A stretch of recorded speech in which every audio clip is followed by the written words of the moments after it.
हमारे Ashoka film studio music channel को subscribe करना बिल्कुल ना भूलें।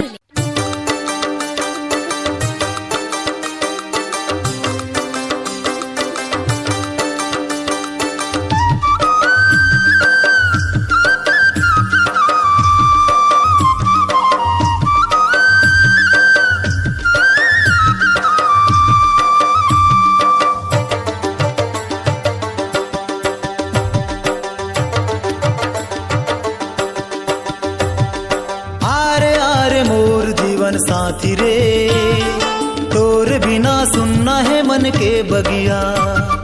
आरे आरे मोर जीवन साथी रे तोर बिना सुनना है मन के बगिया। तोर बिना सुनना है मन के बगिया। तोर बिना सुनना है मन के बगिया। आरे आरे मोर जीवन साथी रे तोर बिना सुनना है मन के बगिया।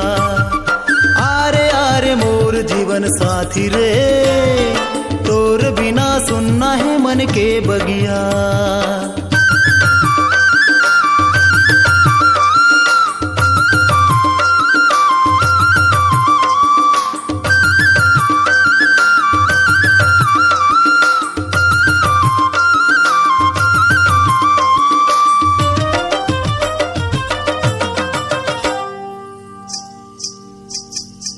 सुना सुना लागे मोला कछु ने तो भाए मोला।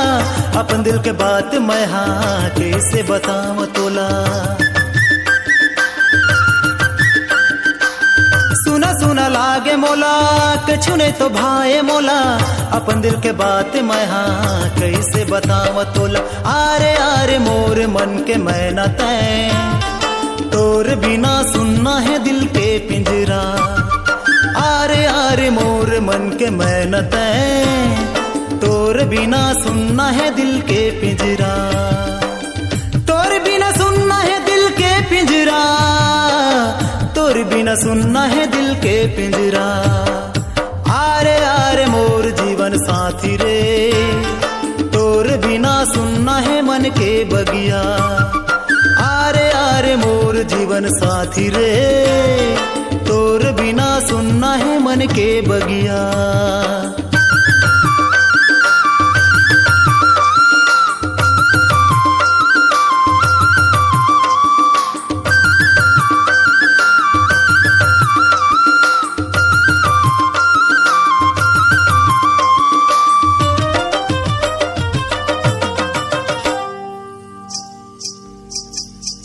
रात दिन तोर चेहरा आँखी में झुलत रही थे। तोला मिले खातिर जीव तड़पत रही थे। रात दिन तोर चेहरा आँखी में झुलत रही थे। तोला मिले खातिर जीव तड़पत रही थे। आरे आरे मोर रागनी तैं तोर बिना जिंदगी हावे अधूरा। आरे आरे मोर जीवन साथी रे तोर बिना सुनना है मन के बगिया। तोर बिना सुनना है मन के बगिया। तोर बिना सुनना है मन के बगिया। आरे आरे मोर जीवन साथी रे तोर बिना सुनना है मन के बगिया। आरे आरे मोर जीवन साथी रे तोर बिना सुनना है मन के बगिया। आरे आरे मोर जीवन साथी रे तोर बिना सुनना है मन के बगिया।